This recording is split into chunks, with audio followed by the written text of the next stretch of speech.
Today is Tuesday, February 18th, 2020. Coming up on Roland Martin Unfiltered, Mike Bloomberg vaults to the lead in number of polls. Also, he has security spot in the debate tomorrow night in Nevada. Also, Senator Bernie Sanders, though, he also has a double-digit lead across the board nationally as well. We'll talk about what is happening on the Democratic side for president.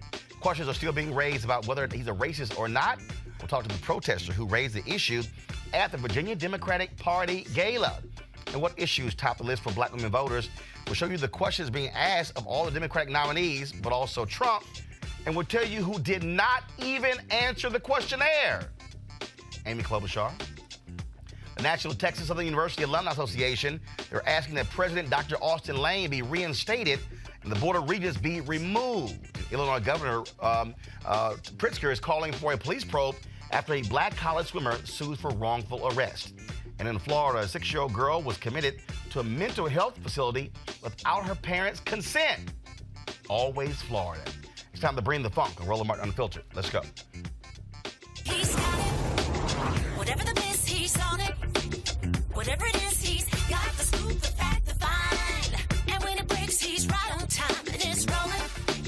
Best believe he's knowing. Putting it down from sports to news to politics. With entertainment just for kicks, he's rolling. It's on go, roll, y'all. It's Roland Martin, yeah. Rolling with Roland now. He's funk, he's fresh, he's real, the best, you know he's Roland Martin now.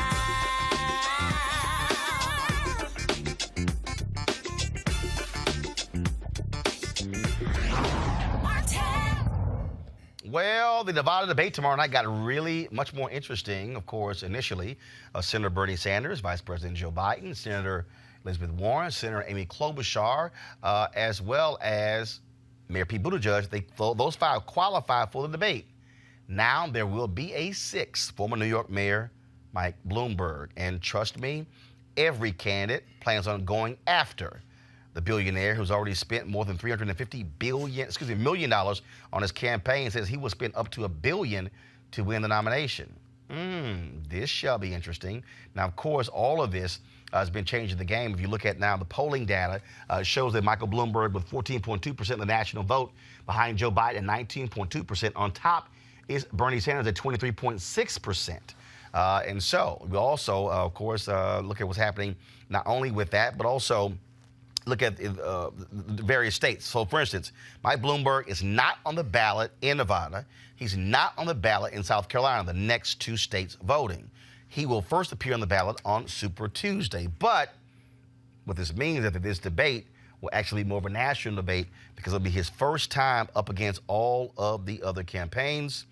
Let's talk about their panel, Dr. Cleo Monago, political analyst, also Kelly Bethea, she's a communications strategist, and Malik Abdul, Republican strategist. All right, folks, so what's interesting here is that already you have some people trying to lower expectations, saying, well, his first time out. No, ain't gonna fly. Right. Not gonna fly. There's no way in the world of Bloomberg campaigns agrees to be in this debate.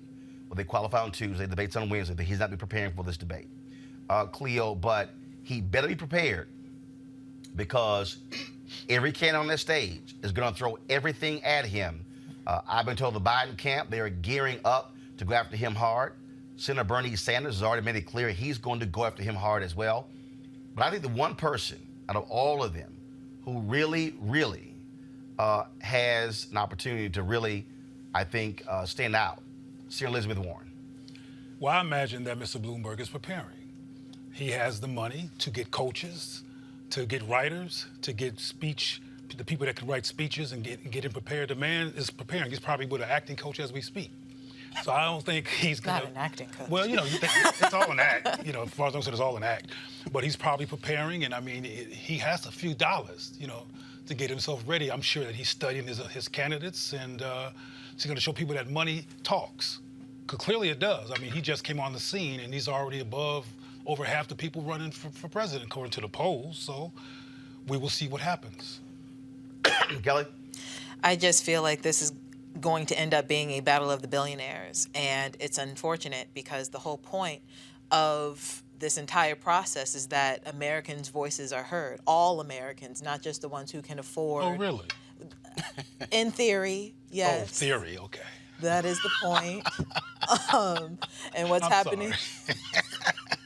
And what's happening right now is something that, frankly, we've looked down on other countries for doing. You see these, high-end politicians who are, career politicians who have loads of money, who just saturate the field with, their imagery, their campaign stuff, and not letting everybody have a shot at being, in leadership. And that's the whole point of a democracy, is so that Oh, really? that is the point. Okay. Actually, no, but actually it's not. I mean, the reality is big money people have always had the advantage over it. And the reality is, if you can't raise money, you're not going to stay in. You look at the fact that the percent of Bernie Sanders has a massive grassroots campaign, average donation around $19, $20. The reason he's still in the game is because he's built this grassroots infrastructure. Right. Other candidates who haven't done it, who have not been able to do that, they're not doing well.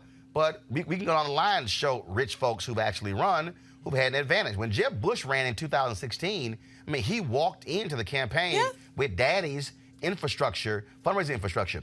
George W. Bush, same thing. He walked in. So it's not like we haven't seen this before. I'm not saying we haven't seen it before, but at the same time, I feel like the stakes are a little bit higher because For who? for everybody, frankly, because right now, especially on the Democratic side, everybody, for the most part, is like anybody but Trump. And in doing that, you kind of have a situation where what we have right now, where you have candidates like Bloomberg, and I'm sure we'll talk about this later in the show, that a lot of people don't necessarily want, but because of the money that he is pouring into this, it looks like he might actually, be a true contender because he is saturating the field with his dollars. Yeah, but let's just be honest. The reason Bloomberg is in the race because of the weakness of Joe Biden. I mean, the reality is, if Joe Biden had not shown the level of weakness, Michael Bloomberg would not be in the race. That's why he jumped in. And so you have that. You have this belief that Bernie Sanders is too much being a socialist. That basically Trump is going to win 35 or 40 states if Bernie Sanders is actually the Democratic nominee. Then, of course, you have the billionaires who are not particularly happy with Senator Elizabeth Warren. But the reality is, if Vice President Joe Biden was a much stronger candidate beginning of January, Mike Bloomberg is not in this race. Have you heard about the Greenwood Initiative? Yeah, I've heard about it. That sounds on paper very, very black and impressive. Yeah, but it's not substantial.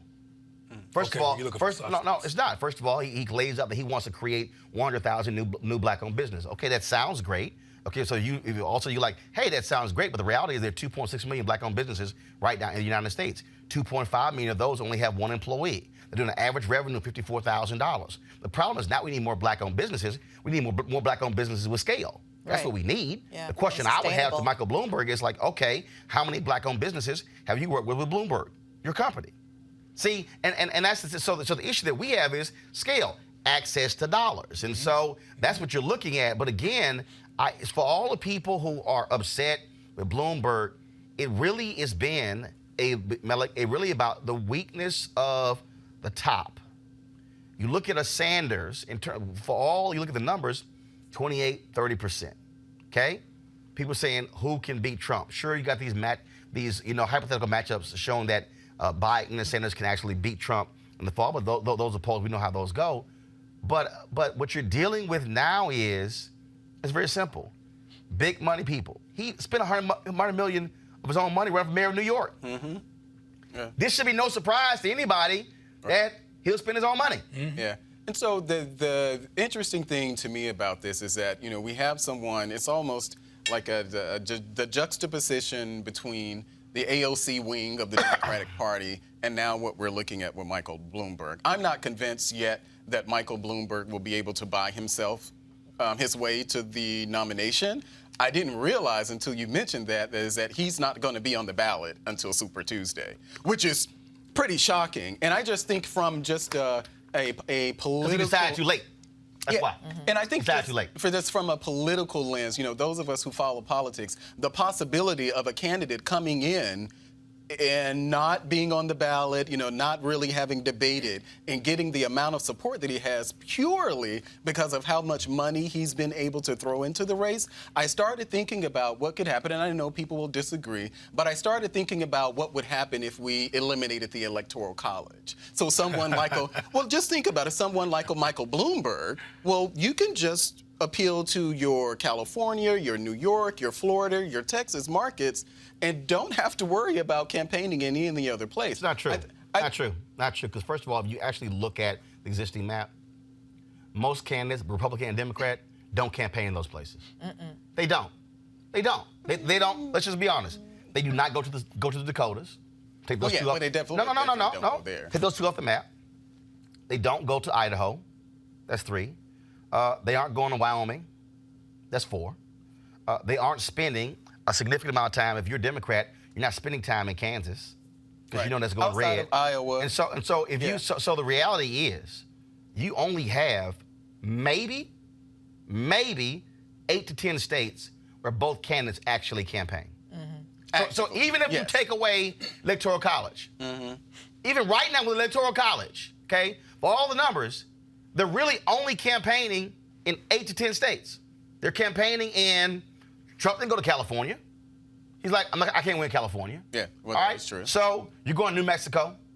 You're going to Colorado. You're going to Florida. Arizona. You're going to North Carolina, Arizona, Georgia. You're going to North Carolina. Both of the Carolinas. Ohio, Wisconsin, Michigan, Pennsylvania. That's 11. Yeah. You're going to 11 states.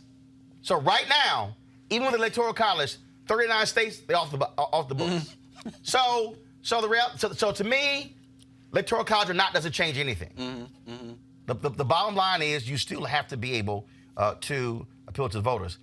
I think what's really happening here is, for Democrats, it's fear.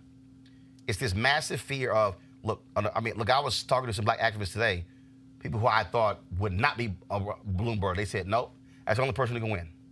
I was like, wow. Could I just mention? And I'm talking about, these are hardcore, on the ground, community activists, and they said he's the only one who can beat Trump. But I think it shows the power of money, wealth, and opticals. For example, we all know that he's been peddling Obama in his commercials. The implication is that Obama is going to be supporting me. And that's what it looks like. Well, my and even though a lot of people, from all of this back stuff, which is all true that you're breaking down, a lot of people are not considering only going by the opticals, and which is why a very smart Bloomberg put old footage from 100 years ago, well, 2 or 3 or 4 or 5 years ago, in his campaign to make it look like I got y'all's black man with me.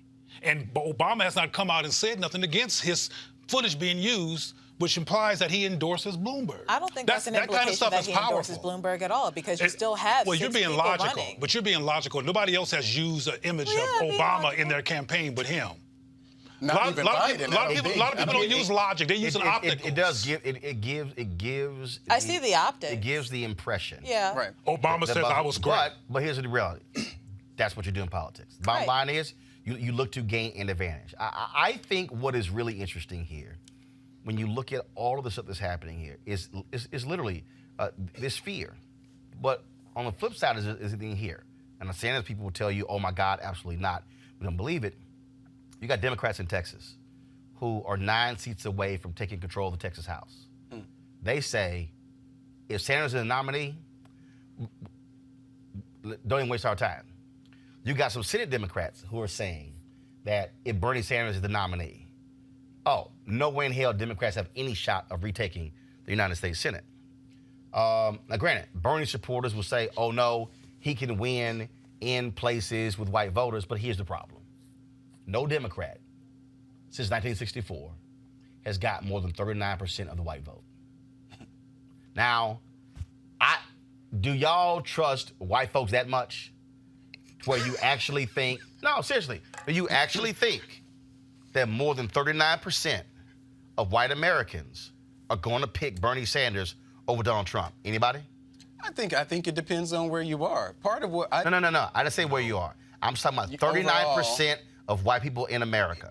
No Democrat has gotten more than 39% of white votes since 1964. Yeah. So I'm trying to understand this whole idea that Bernie Sanders is going to flip places that Trump won. Yeah, now that I don't think is going to happen. What I found interesting about the entire debate is that if you look at the Bernie supporters, and I think it will see whether or not it actually comes back to bite Democrats, but you have this, the Bernie contingent. They're the passion is behind Bernie Sanders. If you look at any of the candidates Right. and you say, well, where's the passion? The passion is behind Bernie Sanders.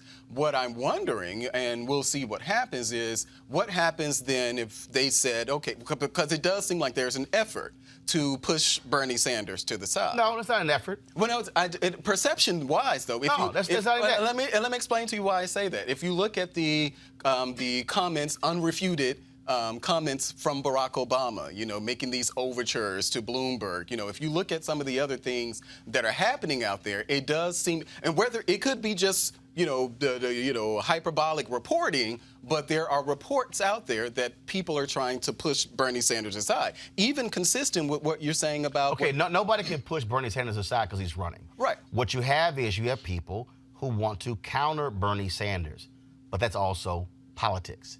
And so all the Bernie people who are desperately looking for a conspiracy need to calm the hell down and focus on simply running. At the end of the day, if you got 5 or 6 candidates and your guys got 20 and 30%, you're going to win nominations like Trump did in 2016.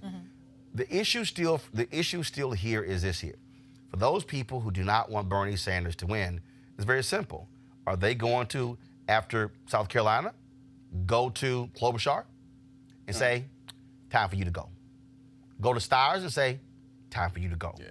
Are they going to go to Warren or Buttigieg and say, it's time for you to go? Are they going to say, we need to have 3 choices? Because it will be time at that point. Because if you're Sanders, math is math. Right. If I'm getting 30 and the 6 or 7 of y'all are sharing the 70, I'm a win. I'm good. I'm going to rack up the doggone delegates. Because this is about a march to delegates. That's what's going on here. And so I think that's really what's at play here. I just think what is interesting is that because the fear of Democrats, they're literally looking like Republicans in 16. Yeah. I think they're actually a little bit more unorganized than the Republicans in 16, because at least at a certain point in 16, Republicans rallied around who they wanted. Yeah, that's what I mean. No, what I mean is, he got the nomination. What I'm saying is about this fear of, you know what, we're just going to overlook everything this dude has done, everything this dude has said, because we want to win. But if that's the case, then they should be doing that with, personally, I feel like if they're going to overlook anything, I feel like they should not do that with Bloomberg. Oh, they're overlooking it. You know what I'm saying? And Clearly. All of it. Yeah, but my thing Money is, matters. of all the people to overlook, Bloomberg shouldn't be that one. Why? Because at least in terms of the black vote, like, it's just clear. First of all, he just became a Democrat like 2 days ago. So like Same as Trump. Same. I just don't think that. I feel like the Democrats are trying to play out of the playbook of the Republicans in 2016, and it's not going to work for the Democrats because we're not as, for lack of a better word, organized or one-track minded. I won't use the word organized. What I'll say is that Democrats are not as ruthless as Republicans. There we go. There it is. If you listen to Exactly. New Yorkers talk about Bloomberg, and I got an earful because I just wasn't sure. Even if you're looking at his elections, I mean, he hasn't really won by large percentage of the vote. His first and third. Guess time. what? You win by 1 or you win by 10, it won. don't matter. You won. You Leo, won. final comment. Well, what's tragic to me is that, and this is not new, but again it raises his head how corruption and money can defy reality or defy racism, because Bloomberg has been very racist. His policies have been racist. We know about stop and frisk, et cetera. And despite all of that, from what it looks like, having Obama next to you and some old footage can move your points up. Now, that's really what's going on here in terms of the relative popularity he has. This country's in sad shape. He's not getting the points because of Obama. He's getting it because Democrats say anybody but Trump. And I do not care. Same thing when Republicans said, okay, fine. If it's going to be Trump, we will overlook his comments about women. sexual lawsuits, Anybody but Hillary. multiple marriages. Yeah. It was like, she ain't winning. And that's the game Democrats are playing right now. He still got to win the But they're nomination. still making a choice, He though. still has to win the nomination, though. The difference is they made that decision after he won the nomination. Democrats are making it in the Beforehand, primary. yeah. And that's what I find to be interesting. Now, this weekend, of course, Bloomberg spoke to the Virginia Democratic Party, and as he took the stage, let's just say he had a slight interruption. Chair Schwecker for inviting me here tonight. What about another round of applause for her?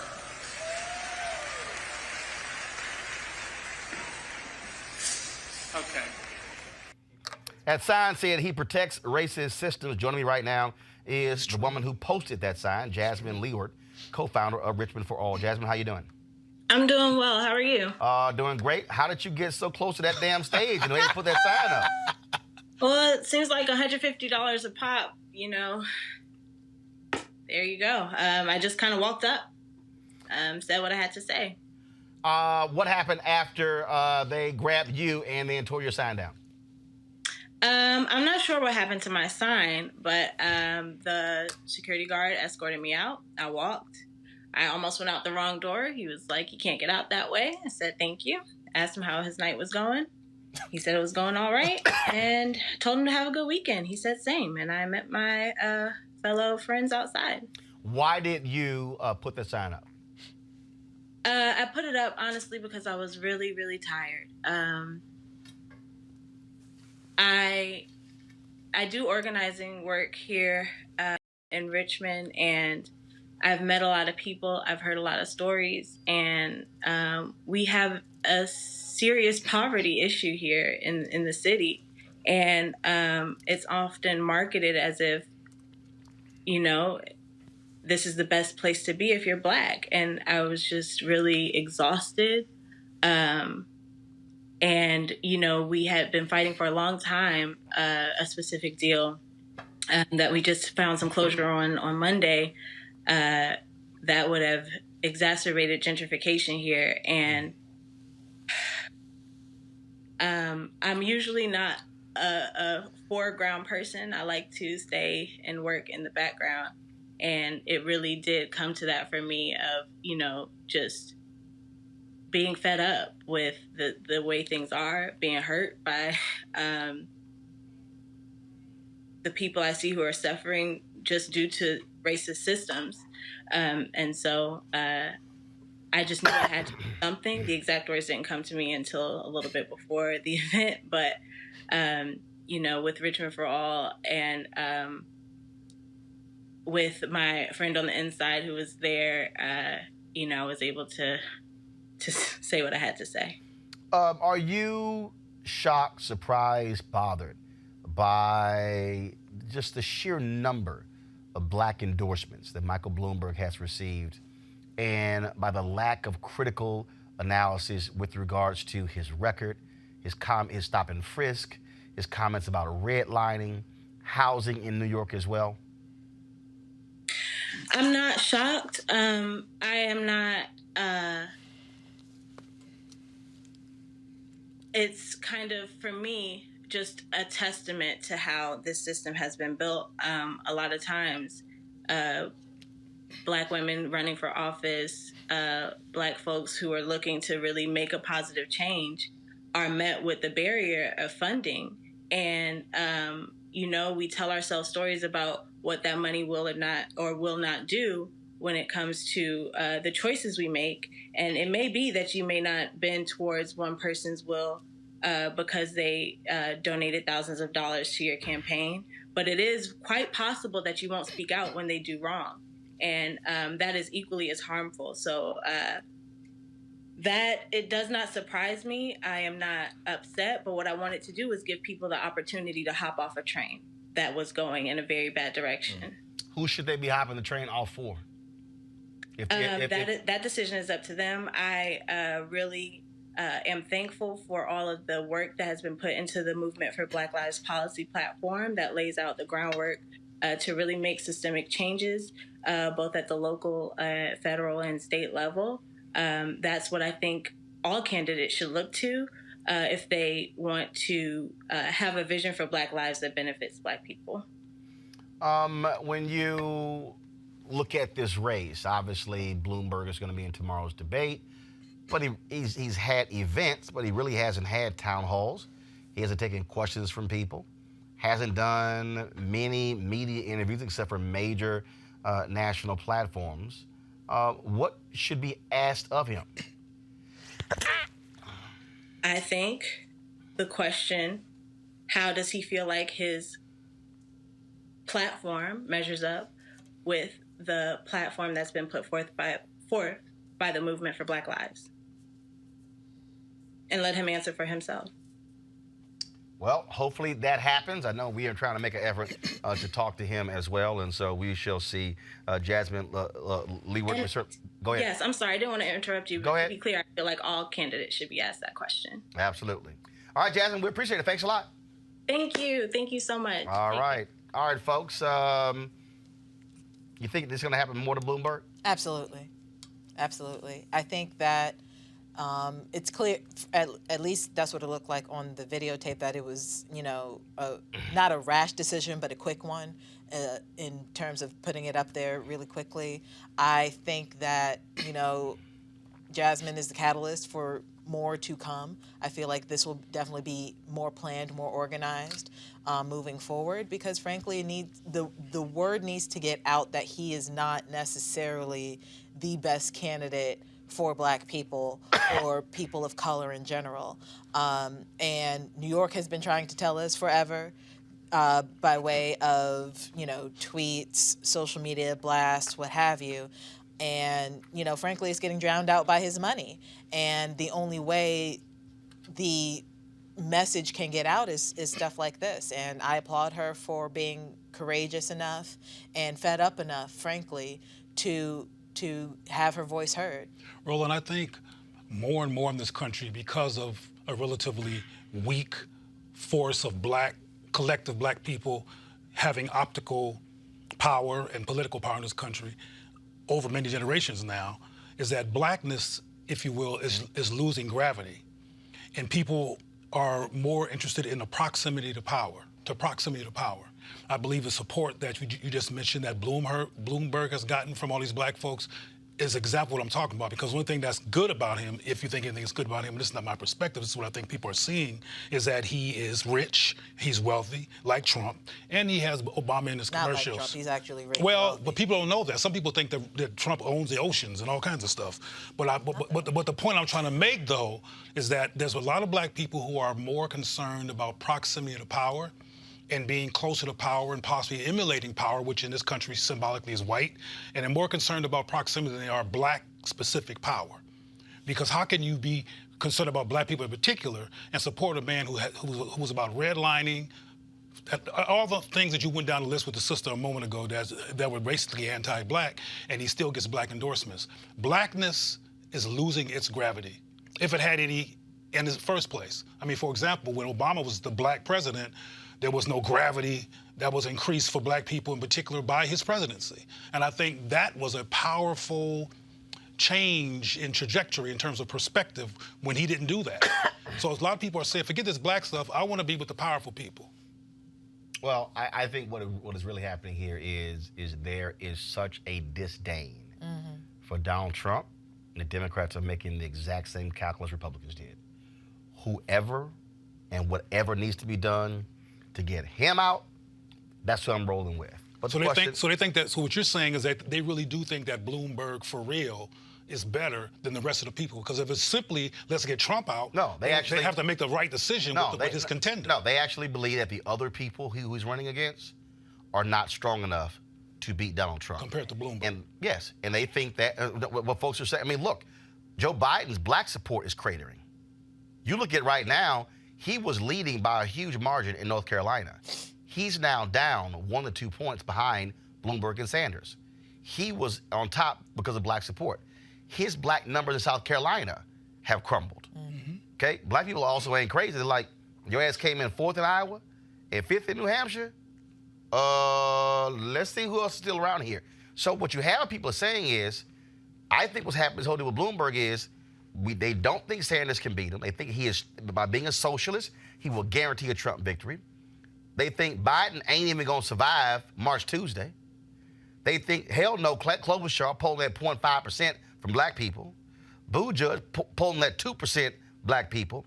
Then you got Elizabeth Warren, who's stuck right behind Bernie. That's why I argue Elizabeth Warren, out of all the candidates, has to crush it tomorrow night and then crush it Tuesday in South Carolina. We saw what happened with Amy Klobuchar after New Hampshire. Of the late deciding people, she picked up at least 1/3 of the people who decided in the final 48 to 72 hours who they were going to vote for.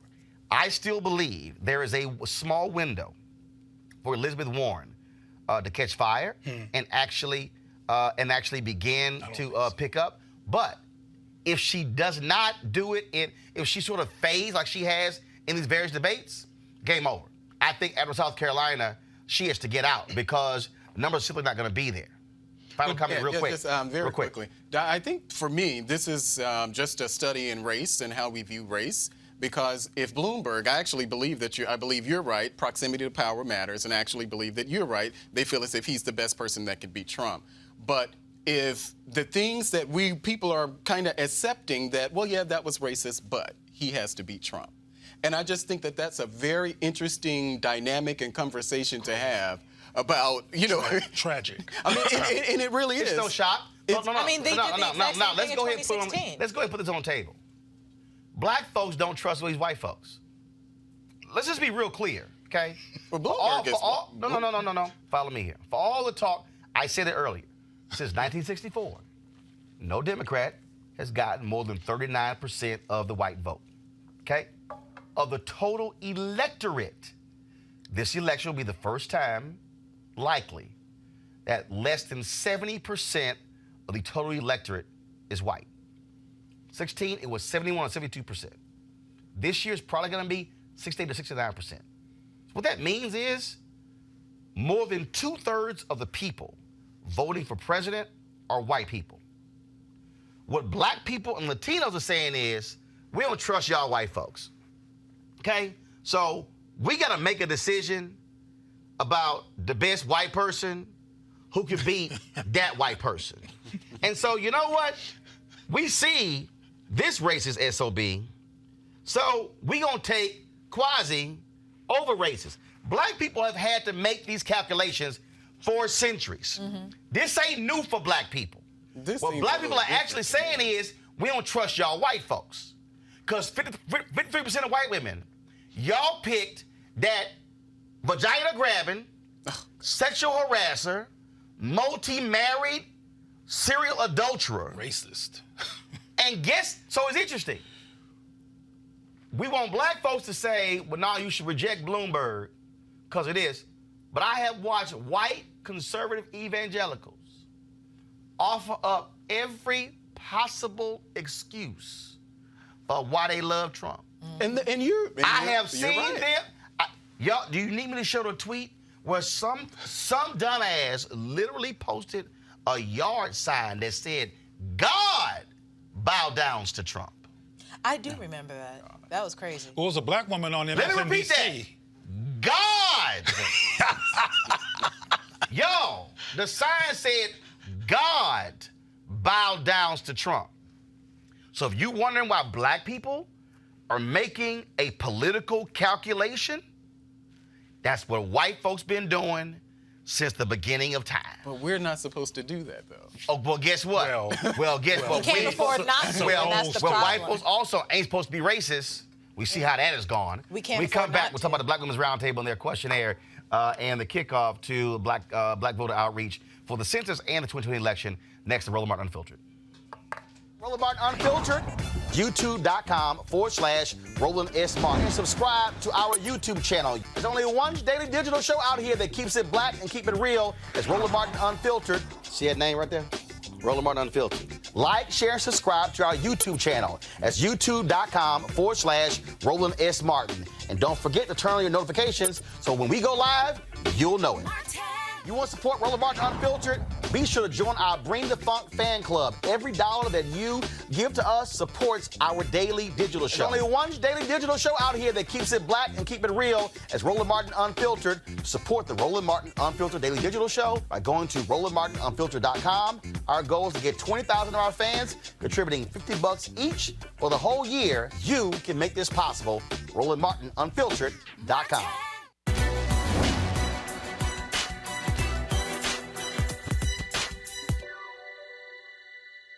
There can be no true black political liberation without religious and cultural liberation. Minister and academic Garrett Wilmore.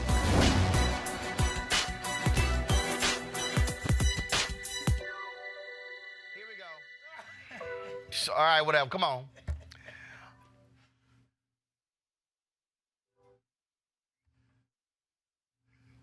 Are you looking to enhance your leadership or that of your team in 2020? Join our newest online course and mastermind group, How Successful People Think. Dr. Jackie Hood Martin will be your guide as you learn timeless leadership principles to apply to daily living. The offer expires February 28th. To register or start the online course, go to www.live2lead.com/Leesburg, www.live2lead.com/Leesburg. All right, folks, today was the kickoff of a massive black voter outreach campaign, not only for the 2020 campaign, but also for the U.S. Census. Joining us right now is Melanie Campbell, President and CEO of the National Coalition for Black Civic Participation and convener of the Black Women's Roundtable.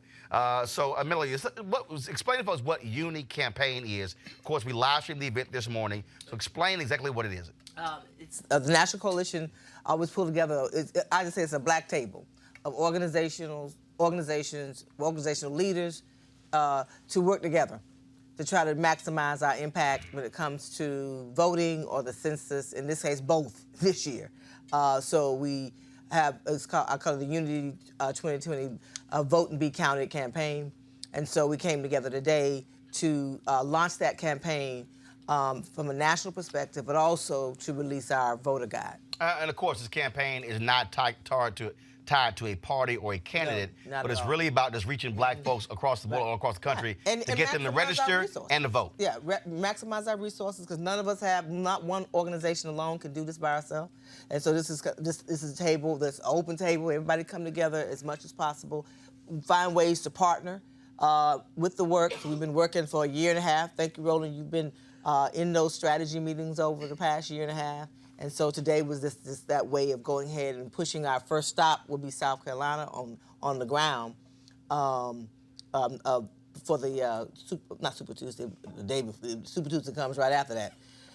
It's been 3 weeks worth of no sleep, so y'all forgive me It's all good. trying to pull this off. But today was our day to get that out, and part of that was to share what we were going to be doing over the next 60 days, because at the end of the day, this election year, we also have to deal with the count. And the other thing, our organization decided a long time ago, that we weren't going to sit back and wait for somebody to make the decision about who the candidates are going to be. We actually organize in the primaries to make sure black folks have something to say about who gets nominated to whichever party. One chases after it, the other one doesn't right now. But the reality is we want to make sure that we have a say on who becomes the nominees, and then ultimately who becomes the president of the White House. Folks, here's an excerpt from today's event. So phase one of the Do To campaign, I mentioned, is about making sure that we get our folks counted and get our folks turned out to vote. And the idea of unity is not unity for uniformity, but unity so that we can maximize our resources and have as much impact as possible in a climate that is pushing against the wind of folks being able to participate. And together, but also to be able to be a hub to make sure that we elevate what black leaders from local to state to national as much as possible, was what the National Coalition in its 44-year history has attempted to be, and that's be an umbrella organization to also share what everybody is doing as much as possible. Now, in addition to that, the Black Women's Roundtable had their voter guide 2020. Here we go to my iPad. I've been posting this image on social media. Where's Amy? Melody, you said there were 3 candidates who y'all reached out to. Yes. Phone calls and emails, and 3 candidates did not return the questionnaire. Who Yes. are those 3 candidates? Senator,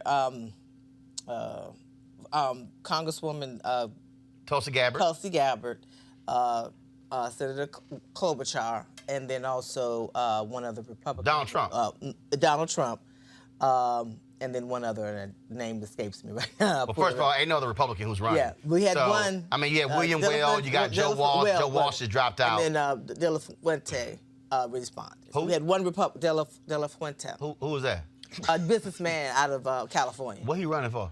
President. His life. Oh, okay. All right. He's running for president. I don't even know who that is. He's running for president. But he responded. So of the main, responded. of the top candidates, Donald Trump did not respond to the No, Black he did Women's not. Roundtable questionnaire. No, he did not. Y'all called and emailed. We called. We started back in January. We called. We sent emails. We made phone calls. Tried to get the people who were in the Republican Party that some of our team members knew to try to get a response. We are nonpartisan, so we're not trying to tell anybody who to vote for. We just want to have the information so that people can help make the informed decision. And this is and- something, Roland, we didn't just start this. Right. I started this with Dr. Haidt back in 2007, and we do it every 4 years. And we work with A. Philip Randolph Institute, National Council of Negro Women. This time we partnered with the Black Voters Matter, with Latasha and Cliff and them. And we actually, even though it's focused on Black women, we had brothers to look at it to make sure that the questions we were asking impacted the whole community. Good. And so, and also, we wanted to make sure we leverage that power that we do have to make sure that we're leveraging that power, not just at the ballot box, but to make candidates tell us what you're going to do, how you're going to address the issues that our community is concerned about and cares about. And with the questionnaire, as you said, is not edited, so whatever the Nope. answer is, that's what's posted. Right, and you can go up there. And the thing was, Roland, and we also developed these questions based on our research, informed research. Dr. Avis Jones DeWeaver, our good sister, she's also a bad researcher, for those who may or may not know. And so she's our editor. We do an annual report on the state of Black women every year that we release in March. We partner with Essence Magazine every year to do research about what Black women want, from the president to the Congress every year. We do exit polls during election time, so that 2 years worth of research help us inform what the questions ought to be, and then also shared it out with a lot of our friends and colleagues who weighed in to make sure that we were able to we had 99 questions, right? And that was more than we normally do, but there's so much going on that's impacting our community, especially issues around justice and injustice, that we had to go a little deeper with some of those questions. What does that say, though, if you're talking about Black Women's Roundtable, if a candidate won't even take the time to even respond to the questionnaire? So fine, if you don't want to answer all 99, answer the ones that you want to answer. And some people didn't answer. Most, though, answered every question because the questions were, they couldn't run away from the questions. And if you have a strong platform, then it shouldn't be any difficulty to answer those questions. And most people, we're going to do some analysis and deal with that as we move into the next few weeks on those responses. But it's there for folks that just, hey, you can go down, look at the subject matter, look at some of the, and then see what everybody responded to on that particular question. You can hopefully find something in there that's important to someone in the Black community, or others for that matter. Folks, you can go to, this is the website. First of all, go to my iPad. I'm showing you what it looks like. The Black Women's Roundtable 2020 Election Voter Guide. The site is BWR Voter Guide 2020.info. That's BWRVOTERGUIDE 2020.info. And so again, you'll see exactly all the information that's right here, all the candidates whose photos are listed, including those who did not. So you see right here, Tulsi Gabbard, and her page is pretty much empty. She couldn't answer anything. Same with Amy Klobuchar. Her page is empty as well.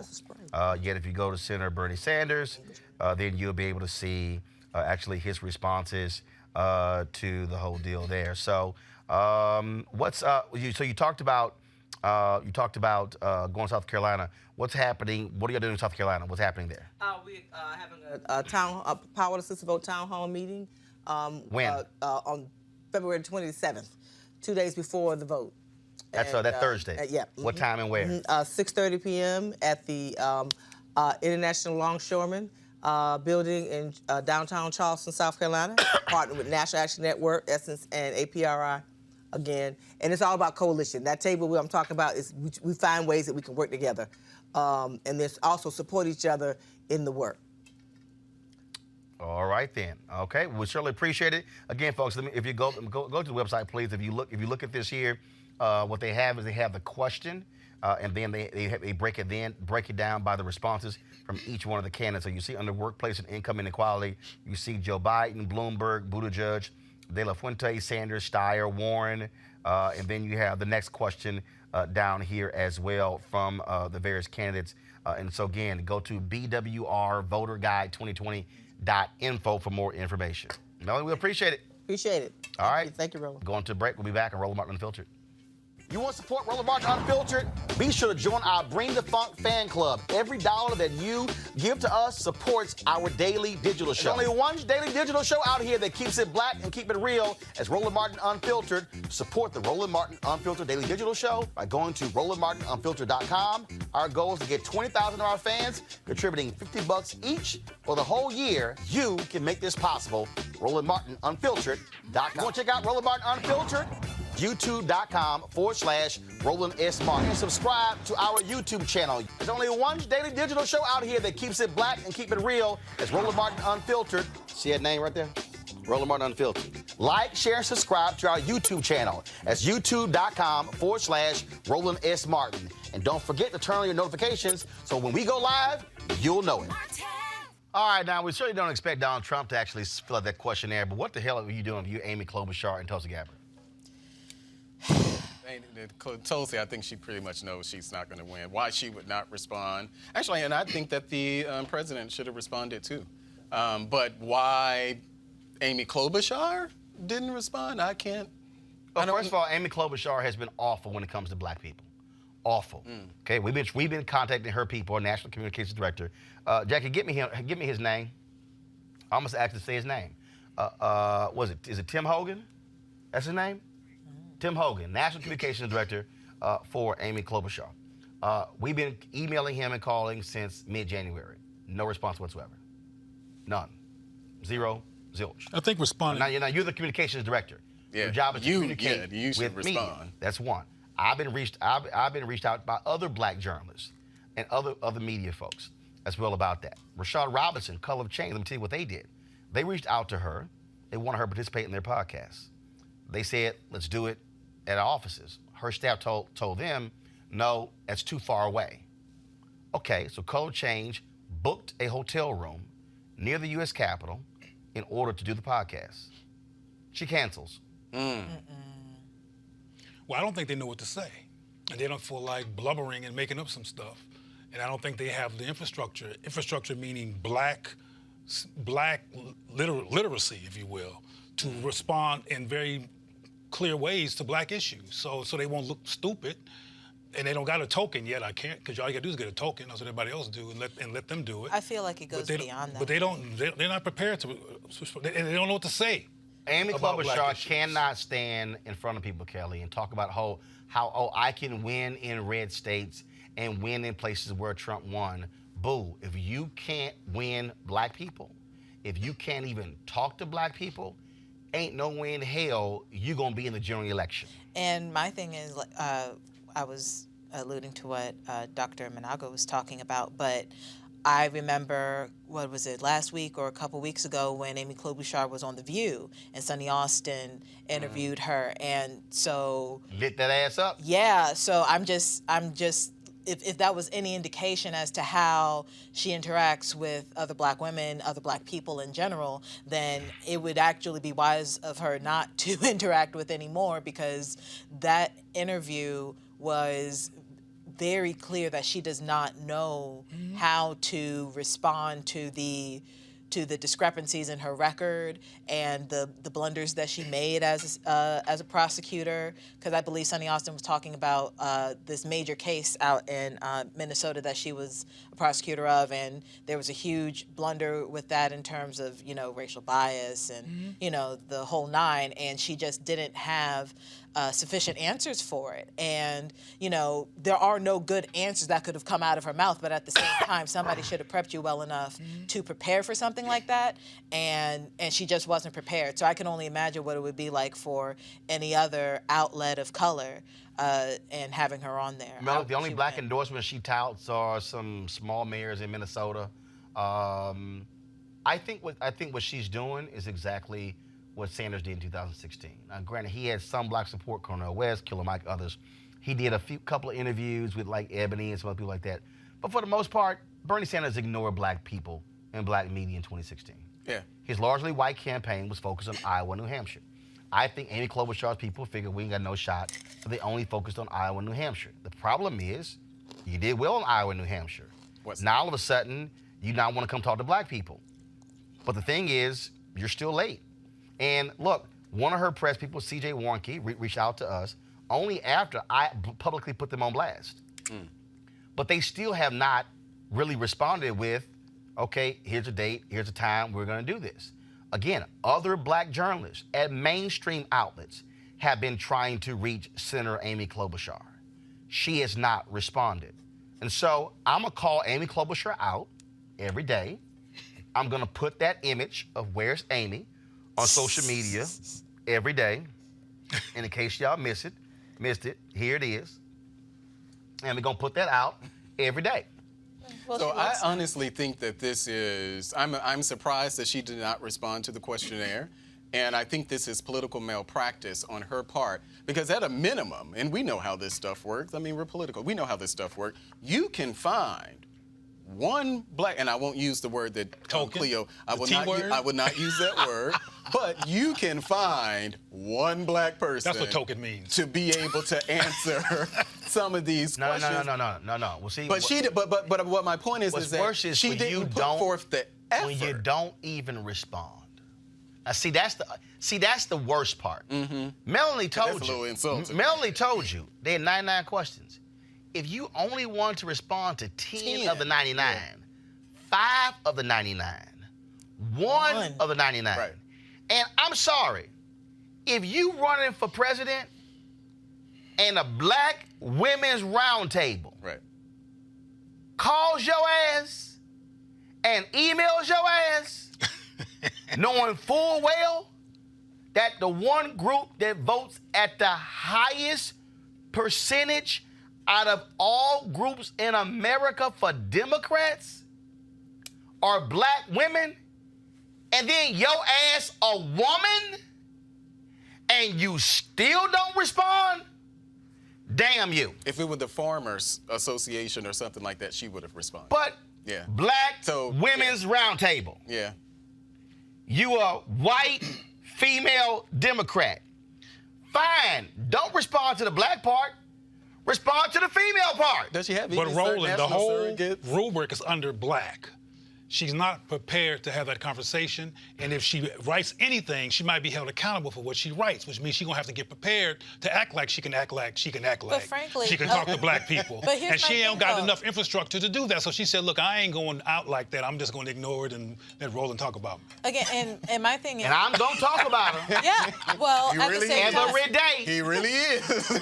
Every day. She ain't but prepared. at the same time, you're talking about, like, I understand that it is called the Black Women's Roundtable, but those 99 questions weren't specific to black women. It, of course, But black means black. Yes, it's centered around Melanie our Campbell's black. issues. Right. But if you really think about it, our issues are American issues. We just happen to be at the forefront of those issues. Today is dream day for you. No, it's not. Leave me alone. But anyway. You just need a pillow and a bed so you can finish falling. Let me stop. One day. But anyway. One day. Please. But I say all that to say, it, like Roland said, it is clear that she doesn't care, because all 99 of those questions didn't just say, how do you feel about black people? How do you feel about black women? How do you feel about black men? It was under black. And that's the... And if they would have called it the Women's Roundtable, for women only, and that's or my women, she probably would have said a few things. And that's my point. The fact that it said black, she didn't even Let me be go real into clear. it. Like, it is utterly disqualifying for you, Senator Amy Klobuchar of Minnesota, to even remotely think that you are going to get a Democratic nomination because of how you have treated black media, black journalists, and Black Women's Roundtable. there is absolutely no excuse that can be made. And in fact, what you should do, Senator Klobuchar, is you should go to your campaign headquarters and say, who is the idiot who took the emails and the phone calls from the Black Women's Roundtable and did not bother to mention it to me and my campaign manager? The second thing you should do is go to your national communications director and fire his ass. Because there's no way in the world I would want a national communications director who gets email requests and phone calls to do interviews and he don't even respond. That means he ain't communicating. So he clearly ain't doing his job. I don't want to hear it. I don't want to hear it. And so I'm real clear, Senator Amy Klobuchar, and I want you to know I'm real good at calling people out. I'm real consistent. And I'm going to call you out every single day that you ignore Black people. Do y'all know how silly this thing is? Y'all, I'm going to give you this one here. The Washington Post did a story. They called me for it. I was asleep yesterday. I was crashed after the NBA All-Star game. They did a story on Amy Klobuchar. Y'all, I'm not lying. Why did the Klobuchar campaign this week ask the DNC for a list of Black churches in South Carolina? Stop it. Anyone y'all can comment if y'all want to. I'm a dreamer, so It's a apparently I rhetorical can't question. say much. Why? You think it might have anything to do with not responding to that information, or attempting to find another door or angle to get Black people somehow in their conversation, or in the presence of other Black people? They're on their terms, because the women's questionnaire was on their terms. Them reaching out to these people, they're doing what Trump does, because Trump reached out to folks that he wants to reach out to on his terms. He creates a container for the dialogue. This is the She doing headline. Klobuchar, go to my iPad.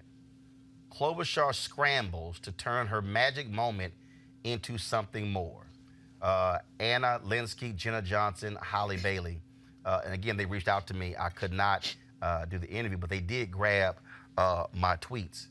And they posted, you see, they posted right there. Y'all, right there where my where's Amy? So appreciate that Washington Post. Y'all, I'm gonna read this paragraph. She struggles especially to connect with African American voters. And Black activists say she has made little effort. The campaign in recent days had to ask a former Democratic official for a list of Black churches in South Carolina, which votes a week after Saturday's Nevada caucuses. That means that she goes to South Carolina, she ain't know where in the hell to go. She ain't tried. That's what it says. She hadn't tried. Is in order to get a directory, like, did you have to go to DNC to find something like that? Because I mean, I can actually see that. You know somebody who works. Say, hey, do you have a list? So I can actually see that. I mean, but that's, Okay, but that's it's like easy to Google. kind of find it out with But Google. here's with the other Google. deal. That's Here's what I the was deal. getting ready to say, though. You mean to tell me that this whole point? time Exactly. you You ain't hadn't hold up, done it. you ain't had one person in South Carolina? That's what I'm saying. I Like, mean, you- that that's a aside, bigger Like, story. Yeah. you didn't have one staffer. I ain't say have a whole team. Right. I know you put all your money in Iowa, New Hampshire, but you ain't have the common sense to say, we might want to put one person on the payroll in South Carolina. Columbia. You know, there's plenty of places. That where you have means one person. that means that you have completely maybe she shook that she ignored lasted South this long. Carolina. And no relationship with the HBCUs either, apparently. Because No, I'm just saying that. That mean for you to ask. Maybe she shook that she lasted this long. Okay. Well, she's going to go after. I mean, she's on her way out anyway. But Yeah. go ahead. You know what I'm saying? Like, I mean, Well, I'm gonna help on her way out. But again though, my problem is you go on Mad Owl and she asks you about your low support among African Americans. And then you sit up there and talk about, how I've been the leader in the Senate against gerrymandering and voter suppression and blah, blah, blah, blah. But you can't come talk to Black media. Nor have surrogates who can. Tokens. You can't answer no question. You can't answer, like, Black churches in South Carolina. Isn't she new to this? Isn't she new to running for president? She don't got all So her. is Hell no. Her trick bag ain't got black in it. Stop. She haven't had You to. had to have talked to some black people when you ran in Minnesota. Well, not that many. Prince died. No. I mean, you know. No. Wow. You go to Minneapolis, St. Paul. No. Look, I have spoken. Wow. Listen, I have spoken in Minneapolis, St. Paul a number of times. They're at urban It's league this many events. black people there. No. I've spoken there more than once. You got a black woman who's from Congress Yeah. in the CBC Yeah. from your damn state. Yeah. Now she supported Sanders, but the point is, the Attorney General of Minnesota is Keith Ellison. I'm sorry. So what's your point? Two people out of the other three that's in my Minnesota. point is, I would think your ass would have enough common damn sense to have hired one person, one black person, and say, yo, get me some info. That's all I'm saying. Is that all you're saying? That's all I'm saying. No, ain't all I'm saying. That's all he's saying. What right I'm now. saying, what I'm saying, Senator Amy Klobuchar. You got a couple of more I'm days. gonna call that'll you do out it. every single Yeah. day. And every Until day she drops Tim out. Hogan don't return a phone call or email, I'm gonna say his name. And what she gonna do is come up with a black, if she does anything at all, is come up with a black script to make you happy and do some black stuff and stay who she really is. All I'm She saying gonna is, get a script. She tried doing that on The View and failed. all I'm saying is this Yeah, here. well. You I cannot didn't see that. win the Democratic nomination if you don't talk to black people. And you can ignore South Carolina all you want to. But boo, if you try to win in Texas Not boo. or Arkansas or Illinois or North Carolina, I can go on and on and on. You're going to have to talk to black people. Now, if you a white Republican, hell, Amy, you can get away with ignoring black people. Only 1.35% of us even watch Fox News. So let's just be real clear. You might want to come holler at us. I'm just saying. But don't be popping on black churches on Sunday, not knowing where in the hell you going. Because black people gonna give you the side eye. And one of them ushers gonna sit you in the back. And Because they gonna say, we don't know you, because we ain't seen you. what she need now is an interpreter so she can know what you just said. Now, she know what I said. Talk to black people. Boos and ushers. Quickly. And, We don't bite. Quickly. well, speak for yourself. All right, y'all. The TSU National Alumni Association is calling for the university's former president, Dr. Austin Lane, to be reinstated and the board of regents to be removed. More than 100 alumni attended a meeting over the weekend at Pilgrim Congregational United Church of Christ to plan how they would move forward. The group is calling for removal of the TSU regents, replacing current regents with individuals who have undergraduate degrees from TSU, rewriting the TSU Board of Regents bylaws to reflect Southern Association of Colleges and Schools recommendations, also to reinstate TSU former president Dr. Austin Lane. This drama's been going on for a time now. The board voted to fire him. He is responding, so we'll see what happens with TSU. Law enforcement officials have recovered the body of missing Fort Valley State student Anitra Gunn. The body was recovered in Crawford County near the Peach-Crawford County line. Anitra has been missing since Friday, and police were offering a $5,000 reward for information on her location. She was a 2016 graduate of Westlake High School in Atlanta and was currently a senior agriculture major at Fort Valley State University. This is a developing story, and we'll keep you updated as soon as we get more details.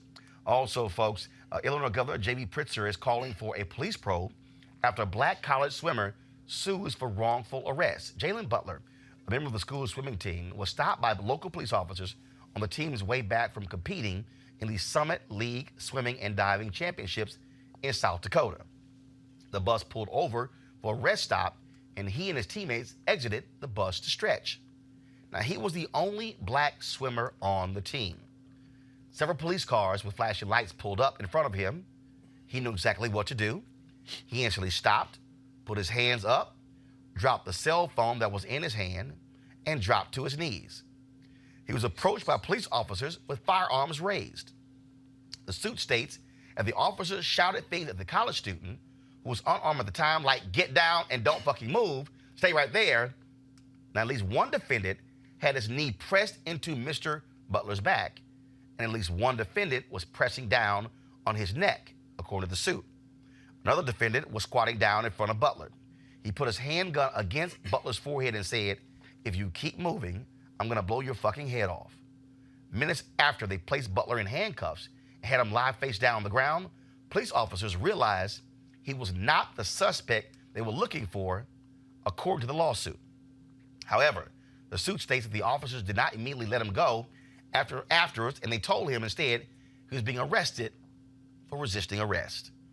Governor Pritzker tweeted, "I'm deeply troubled by what I've read about how Jalen Butler, an African-American athlete at EIU, was mistreated by law enforcement in East Moline. It's unacceptable for any young person to feel unsafe and disrespected anywhere in this state, but every day too many young people of color live through it. I urge a thorough and transparent investigation of what took place." In a statement, Rock Island County Sheriff Gerald Bustos said, on Monday, January 27, 2020, the Rock Island County Sheriff's Office was served with a lawsuit filed on behalf of Jalen Butler against East Moline Officer Stays, Hampton Officer Bush, and Rock Island County Sheriff's Deputies Pena and Asquini, alleging excessive force stemming from an incident on February 24, 2019. Prior to filing the litigation, the Rock Island County Sheriff's Office was unaware that any incident or use of force had occurred.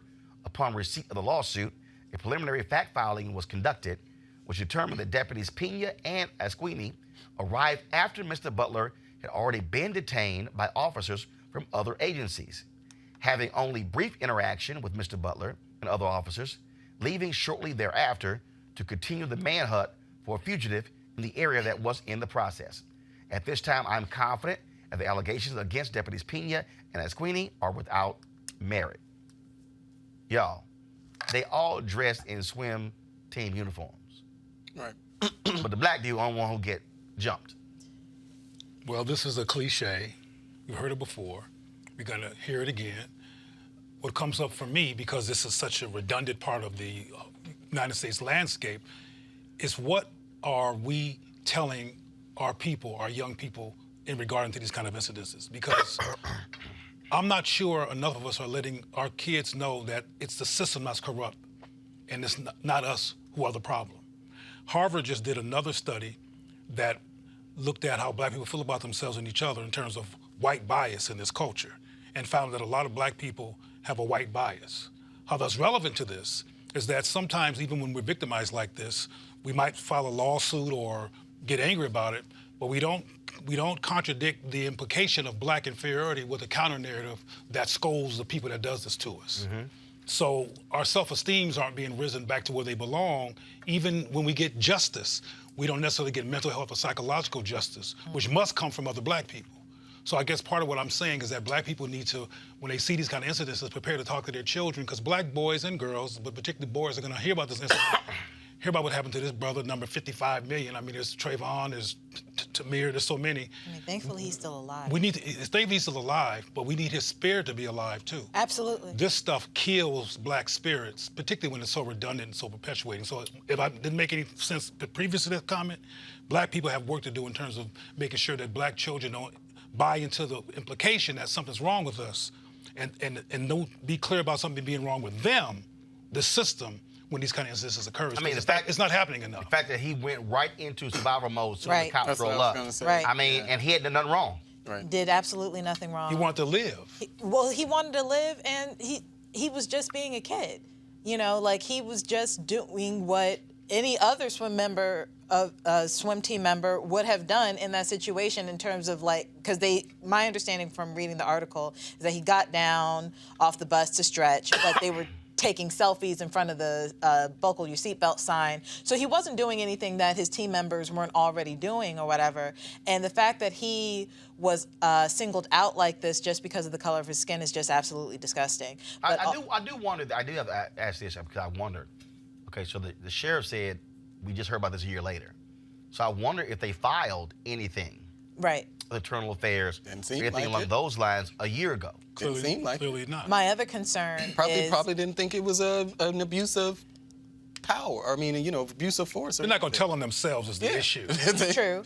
But my don't other tell them concern is, themselves. how did the coaches handle the situation outside of just saying, hey, you're wrong?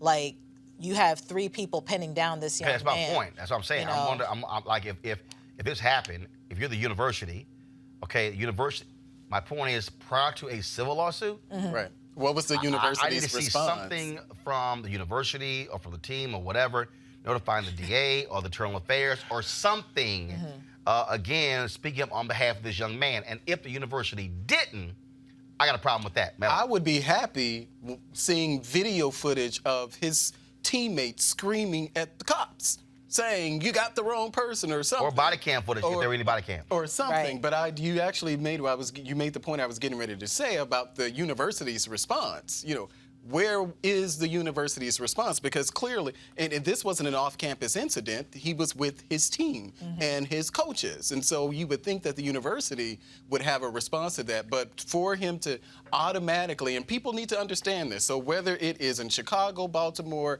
D.C., or whatever part of the country this was in, Black men, Black boys, Black people often have to go in survival mode in ways that white people are not. That's just a fact. And so he's at this school, the only Black person on this team. He's not dealing with all the drugs and crimes and, you know, things that are stereotypically associated with the inner cities.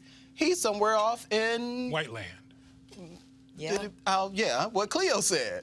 But that's literally where he is. And so he's in this white space, and immediately, unlike any other person on his team, he was the one who had to go into survival mode. That's just a problem. And think of the trauma that does. Speaking of the trauma in Florida, a 6-year-old girl was committed to 2 days to a mental health facility without her mother's consent after allegedly throwing a temper tantrum at school. The child was allegedly given antipsychotic medications at the center, also without the permission of her mother, Martina Falk. She's now demanding answers from officials at Love Grove Elementary School in Jacksonville for their handling of the incident. Falk's lawyer, Reginald Reeves, said a mental health counselor was called to the school because Nadia was reportedly having a tantrum and throwing chairs. The counselor evaluated Nadia, who has ADHD and has been diagnosed with a mood disorder, and determined that she needed to be committed under the Florida Mental Health Act of 1971, commonly known as the Baker Act. The Baker Act gives social workers in Florida the power to initiate involuntary holds on children as young as 2 without the need for parental permission. According to Reeves, Falk was not called and informed about the incident until after Nadia had been committed to the facility. Here's the girl being escorted out of the school by police. Thank you. Yeah, I got a police car. You want to ride with me? You gonna be good? You're not gonna throw nothing around like you did in there, are you? You gonna be nice to me like you been? Good deal. There is no way in hell you commit a 6-year-old girl to a mental facility for 2 days and you don't even bother to call a parent. That is an abomination. Well, Florida is an interesting place, as we know, but they do have the Baker Act. And the Baker Act says, indeed, they can do that, even as young as 2 years old. Why was it? Here's what I'm curious. What was the impetus for this act? That she was supposed No. What was the impetus for passing this act? I mean, what took place in 1971? Yeah. So that's my deal. Yeah. But you can't tell me some little white parent be perfectly fine with their kid going to a mental health facility and nobody called. Well, not just going. She was like, what the hell do you do? She was when you show up at school and you go, "Where's my child? Where's my daughter?" Yeah. Oh, baby, she gone. Yeah, she was medicated. She wasn't just admitted. She was actually medicated. And I guess maybe that's part of, I don't know if that's part of the Baker Act where you can medicate Yeah, kids. it is. Oh, okay. It is. Everything that was done is actually by the book. It's legal. It's legal, Right. by the book, completely straight-laced. And that in itself is the problem. Like, how do you take the autonomy away from a parent when, one, the parent didn't even know what happened? Right. But also, this is a child. This is a baby. And you're taking the autonomy away, the little bit of autonomy that the child has, and the full autonomy that the parent has to protect this tiny human, this child. And by this point that we saw in the video, she was calm. She was calm because everything had happened already. Yeah. And then the other thing was that the school wasn't the one who made the call. It was another entity or agency. The social worker. According to the law, a mental health professional must be the one who makes the recommendation. Right. But that is still just... we're just referring 6-year-old to mental... And in fact, it said examinations may last up to 72 hours. So if 3 the person days. is deemed medically stable. And yo, that's crazy. It's That's crazy. Well, Florida's an interesting place. I mean, this may seem irrelevant or abstract, but when they took Trayvon's body, it was 3 days before they even told the family anything about it. True. And Absolutely so they crazy. have some interesting laws there that seem to seemingly impact black people disproportionately, like most negative legislation does. Again, just absolutely crazy. But yeah, anytime you see a crazy story, the first thing I think is Florida. It must be Florida. It must be Florida. All right, y'all. Some sad news. Good time start. Jan Dubois has passed away. The folks at TMZ.com reported that her family went to had not heard from her and went to look for her, and she was found dead in her home. Of course, in Glendale, California. She had not complained of any ailments or anything along those lines. Appeared to be in good health. Remember, she was just on the remake of Good Times. That was just a live show. She was on it. She was actually there. Yeah. It was a few weeks ago on ABC. Of course, she also sang the theme song to Good Times as well. And so, Jan Dubois had 3 children. She's survived by those 3 children, and she also won 2 Emmys for her voiceover work on the cartoon, the animated show, The PJs. And so certainly rest in peace, Janet Dubois. All right, folks, we got to go. I'll see you guys tomorrow. Don't forget to support us at Roland Martin Unfiltered by joining our Bring the Funk fan club. Please go to RolandMartinUnfiltered.com. You can pay via Cash App, PayPal, or Square. Every dollar you give goes to support this show and what we do, bringing the news and issues that you care about that are most important to our community that get ignored by lots of other people, such as Amy Klobuchar not talking to black people. You can moan all you want to. He is serious. I'm dead serious. No Until she candidate, drops out, no candidate that running for a Democratic nomination that relies on black people gonna get away with not talking to black people. I'm going to call you out. Amy, please call this. I don't care who you are. Please I don't care who you are. But here's the deal. You ain't gonna just call me. Don't let me give you the list of the black journalists you haven't called. Call all of them. Why hasn't she rescheduled the podcast with Color of Change? It was scheduled, they canceled. I know Angela Rye's been trying to get her podcast. You cannot evade. No response. Right. I know BuzzFeed News has been trying to reach you. Ooh. Call Darren Sands. Yo, Amy, I'll do roll call on you. BuzzFeed ain't even black. I'm just letting you know. I'll do roll call if you want me to do roll call. My advice to you, don't have me do roll call because it ain't going to end well. See, y'all, that's why we do what we do. Because other networks won't have the guts to call out a sitting United States senator for ignoring black people. Because we do. Because we're unbought and unbossed. I'll see you guys tomorrow. Holla!